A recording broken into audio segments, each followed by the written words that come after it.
Hello, hello. So today we are going to tackle the exciting subject of the three pillars of good marketing for artists. And actually, this applies to not just for artists, applies for everything actually. So marketing is actually really is really about effective communication. You know, whether you're selling your or sharing your work, whatever you're doing in terms of promotion, marketing is kind of involved here, and it's really effective communication. If we're not effectively communicating, we're probably not going to sell things very well. Um, and it's not just about sales either, you know, because you might, you know, promotion could be just sharing your ideas or whatever you're doing. You know, even a preach or a talk, uh, you know, has to be effective communication, doesn't it? So we've got to learn how to effectively communicate.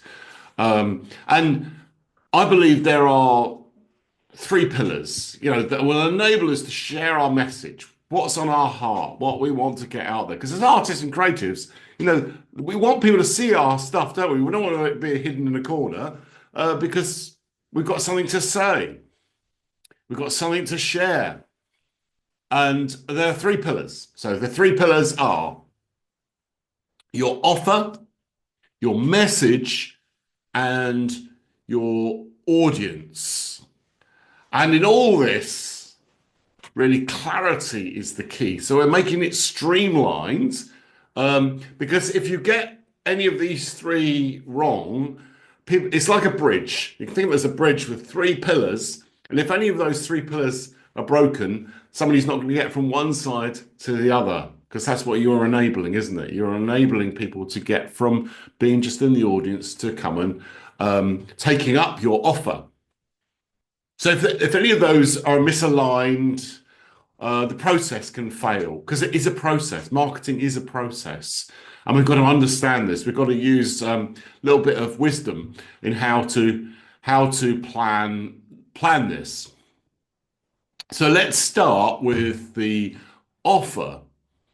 So this is really the most important part of the process because this is where you're taking people. This is your ultimate goal. And if you don't really know that, then really you want to think of this first. You know, why are you posting? Why are you emailing? Why are you doing a video? Why are you doing a reel? Why are you standing up and preaching or communicating or whatever you're doing? Why are you doing it?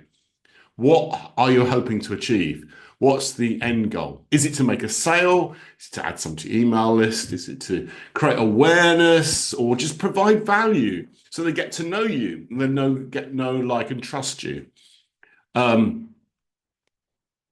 You should always include a clear call to action because if you don't have that, it's going to fail, isn't it? It's going to so. You know, what do you want them to do? You want them to sign up? What do you want them to give your email list? Do you want to click? So ask for that. Make it clear what you want them to do. Do you want them to purchase? Keep it simple. So don't have loads of different offers. Have one offer because a confused buyer doesn't buy. So always make sure there's one instruction of what to do. So they only have to take one action. This is really important as well. Make the offer irresistible. You know, don't just serve coffee with some chocolate sprinkles. So when you think of your offer, make sure that that's the case as well. Highlight the benefits. Why should they take up your offer? You know, don't assume they know. Make it clear. So it's all about clarity. It's all about communication again. Tell them what they'll gain, not just the features and what it does, but think of what they want. What's in it for them? Show the value of what you're giving them as well. Show the pricing or the discounts or whatever, you know, and what happens when they actually say yes. You know, make sure, you know, you've got to reduce fear, make it as simple and clear for them as possible to be effective. Use bonuses. That's another thing. So you're spicing up your offer with bonuses. So the offer is irresistible. That's what you're trying to create, an irresistible offer. So, the bonuses create added values. That could be if you're offering a painting, your bonus could be a small print or something. Something that's just sweeten the deal. The right bonus can tip the scales, making it hard for people to. You've got, what you're trying to make it hard for people to say no. So you're not coercing them. You're not manipulating them. You're making it as easy as you can for them to say yes. You're making an attractive offer. Now, next bit, pillar two. The middle bit really, this is really critical as well, is the messaging. So there'll be a certain amount of messaging on the offer itself, but really where you want to get people to your offer really is through messaging. And this could be this will be through email, Facebook post, Instagram, on the web page, social media, whatever it is, real. This is where you're communicating really. You're communicating clearly.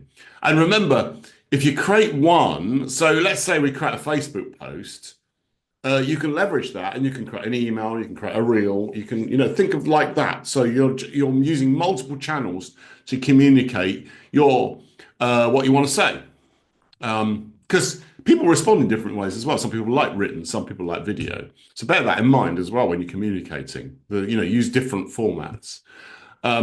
So let's just. I wanted to show an example here actually. So let me just quickly just do this. So let me move this to there.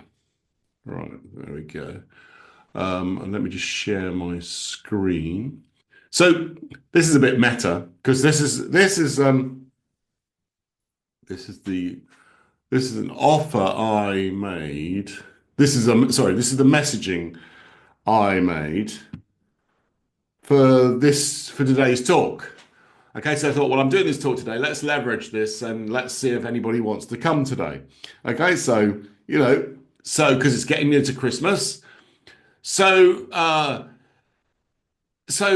just before I illustrate this, let's just go through this. So what are the elements that you need in your messaging? Well, you need a strong hook or a headline, something that's grabbed their attention, that's gonna speak to them.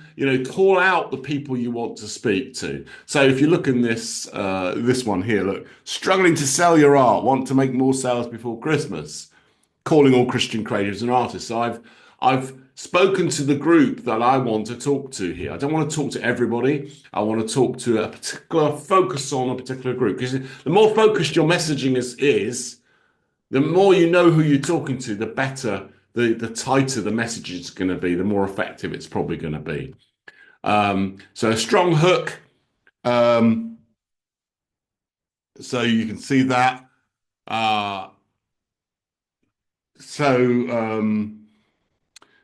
So calling a Christian creators, are you feeling stuck trying to market your work? Do you wish you had a clear way to connect with your audience and turn your creativity into sales?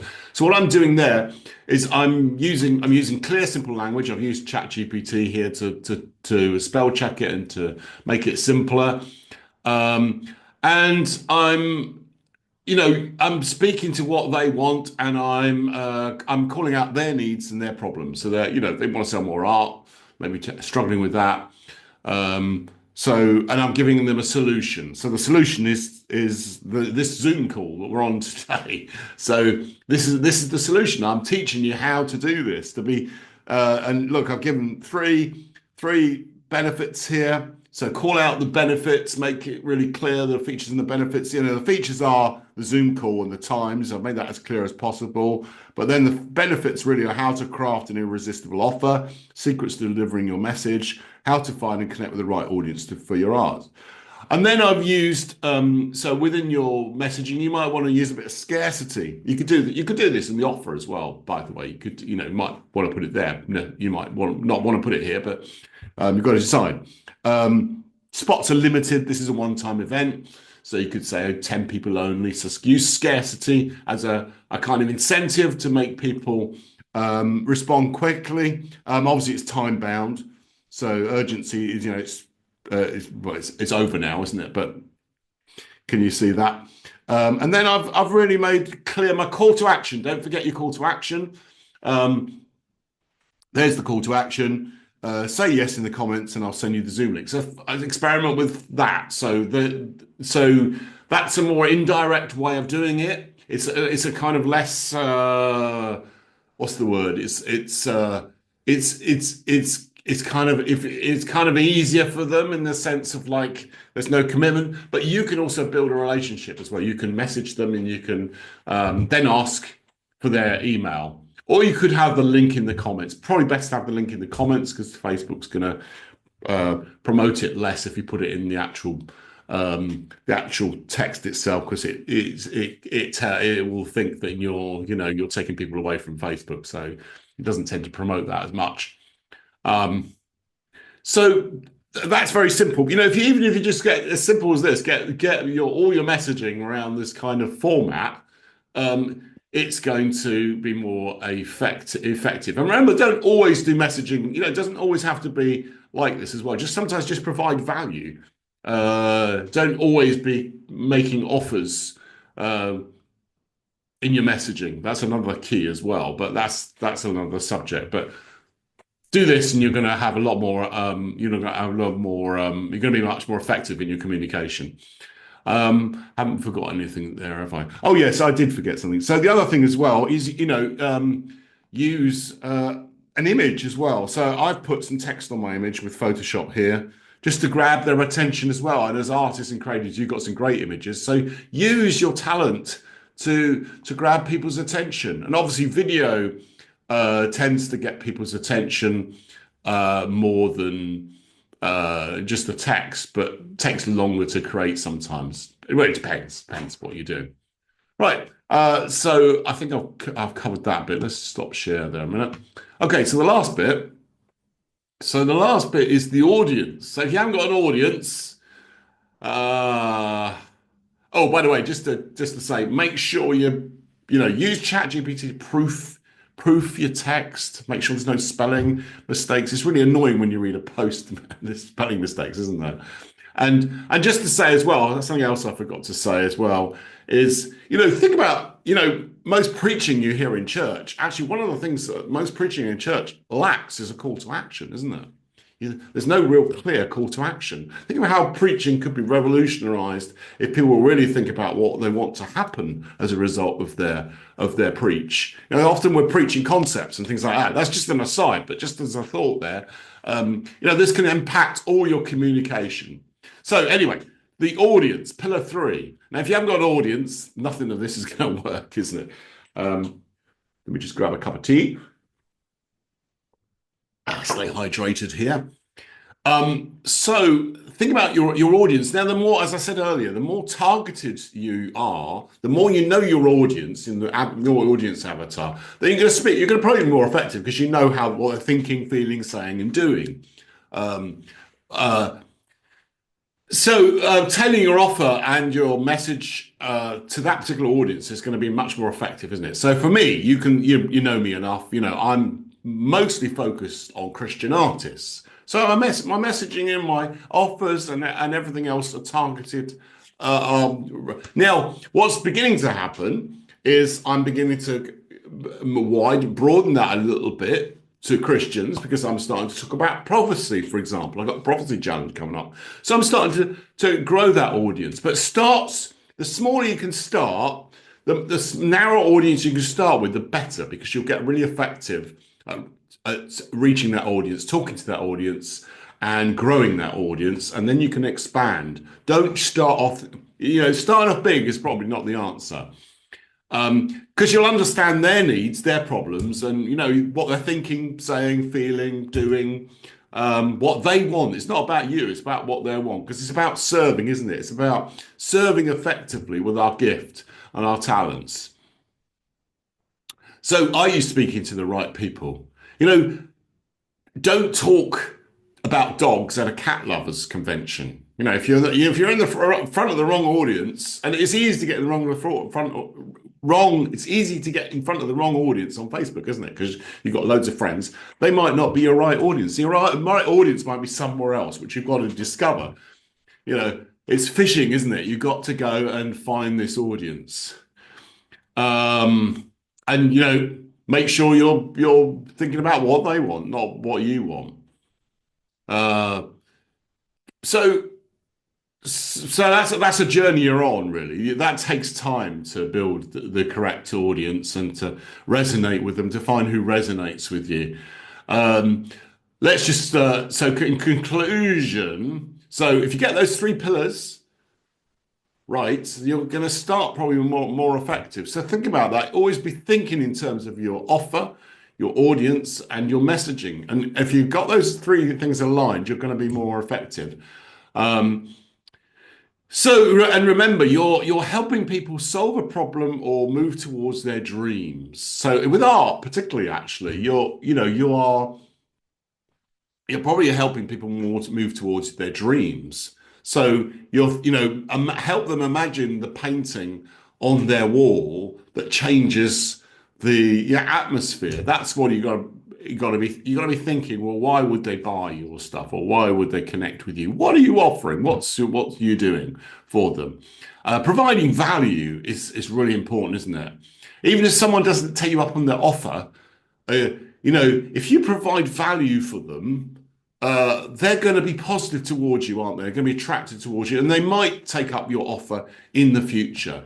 So remember that it's not always getting an instant sale, is it? Because it's about building relationship over time. So it's not about manipulating people. It's about influencing people for their own good, as we've said in a previous thing. And so marketing is a process of clarity and alignment.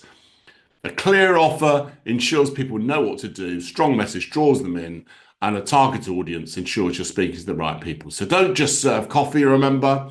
Serve coffee, add some chocolate sprinkles. Okay, so hopefully that's really given you some real food for thought, and added some chocolate sprinkles on top of the coffee.